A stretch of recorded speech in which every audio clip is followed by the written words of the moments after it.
जय माँ काली। कैसे हो आप सभी? उम्मीद करती हूँ आप सब बहुत अच्छे से होंगे। आज मैं आपको एक स्टोरी सुनाऊंगी और इस स्टोरी को, कहानी को सुनने के बाद आपके मन में जो क्वेश्चन उठते हैं ना कि इतने सारे पूजा पाठ ध्यान करने की वजह से हमें परेशानियाँ क्यों मिल रही हैं, या फिर हम अगर ध्यान साधना पूजा पाठ कर भी रहे हैं तो उसका फल क्यों नहीं मिल रहा है। आखिर भगवान किसको दर्शन देते हैं, भगवान की कृपा के पात्र कौन से लोग हैं। इस स्टोरी को सुनिए, इस कहानी को सुनिए, आपको वो सारी ही बातें समझ में आ जाएंगी कि आप कहाँ कमी कर रहे हैं जिससे कि भगवान की कृपा आपके ऊपर नहीं हो रही है।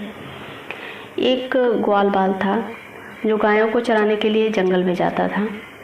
देखिए, स्टोरी छोटी सी है पर इसका जो रहस्य है, इसमें जो गूढ़ रहस्य छिपा है, उसे अगर आपने समझ लिया तो 100% आपको भी भगवान की कृपा मिलेगी।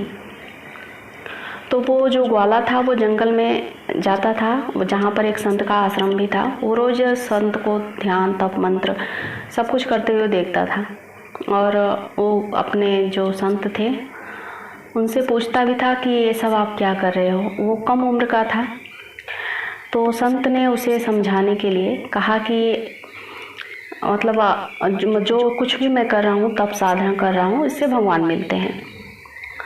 तो उस ग्वाल बाल को कुछ समझ में नहीं आया, फिर भी उसने मतलब रोज़ रोज़ का जो पूजा पाठ तंत्र मंत्र देखते थे, उसके मन में उत्सुकता थी कि वो भी अगर करेगा तो भगवान के दर्शन हो सकते हैं। और संत ने भी उसे कहा था कि पूजा पाठ तप करने से भगवान के दर्शन हो सकते हैं। तो उस संत की बातों को सुनकर ग्वाले ने सोचा कि मुझे भी भगवान के दर्शन करना चाहिए। और ये सोचकर वो ग्वाला आश्रम से निकलकर एक सुनसान जगह पर पेड़ के नीचे एक पैर पर खड़े होकर तप करने लगा। कुछ देर बाद उसने अपनी सांस को भी बंद कर दिया, मतलब उससे सांस लेना भी बंद कर दिया। ग्वाले ने मन में ठान लिया कि जब तक भगवान दर्शन नहीं देंगे मैं ऐसे ही रहूँगा। तो छोटे से भक्त की, भोले भक्त की इस कठिन तपस्या को देखकर भगवान जल्दी ही प्रसन्न हो गए। वो एक ग्वाले के सामने प्रकट हुए और बोले कि पुत्र आंखें खोलो, मैं तुम्हारे सामने आया हूँ। ग्वाले ने आंखें खोले बिना ही पूछा कि आप कौन हैं। भगवान बोले कि मैं वही ईश्वर हूँ जिसके दर्शन के लिए तुम तप कर रहे हो। ये सुनकर ग्वाले ने आंखें खोल ली, लेकिन उसने ईश्वर को कभी देखा नहीं था, तो वो सोचने लगा कि ये क्या वही भगवान है।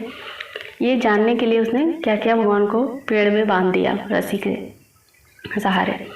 भगवान भी भक्त के हाथों बंध गए। ग्वाला जो था वो तुरंत दौड़कर संत के आश्रम में पहुंचा और संत को जब पूरी बातें बताई तो संत जो थे वो सुनकर हैरान हो गए। वे भी तुरंत ग्वाले के साथ उस जगह पर पहुंच गए और संत ने जब उस पेड़ की तरफ देखा तो वहाँ उसे कोई दिखाई नहीं दिया। भगवान सिर्फ ग्वाले को दिखाई दे रहे थे। तो संत ने बताया कि मुझे यहाँ पे कोई नहीं दिख रहा है। ग्वाल वाले ने कहा कि नहीं, मैंने तो भगवान को वही बांध रखा है। तो बार बार ऐसा होने पर संत को गुस्सा आया, बोला कि ये तो झूठ बोल रहा है। तो ग्वाले ने भगवान से कहा कि प्रभु, आप सिर्फ मुझे ही क्यों दिखाई दे रहे हैं, इसे क्यों नहीं, मतलब संत जी को क्यों नहीं दिखाई दे रहे हैं। भगवान ने कहा कि मैं सिर्फ उन्हीं इंसानों को दर्शन देता हूँ जो निस्वार्थ भाव से मेरी भक्ति करते हैं। जिन लोगों के मन में कपट, स्वार्थ, लालच नहीं होता है, मैं उन्हें ही दिखाई देता हूँ।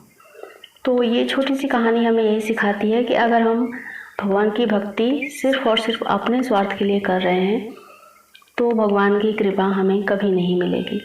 निस्वार्थ भाव से की गई भक्ति का ही परिणाम और सफलता मिलती है। जय माँ काली।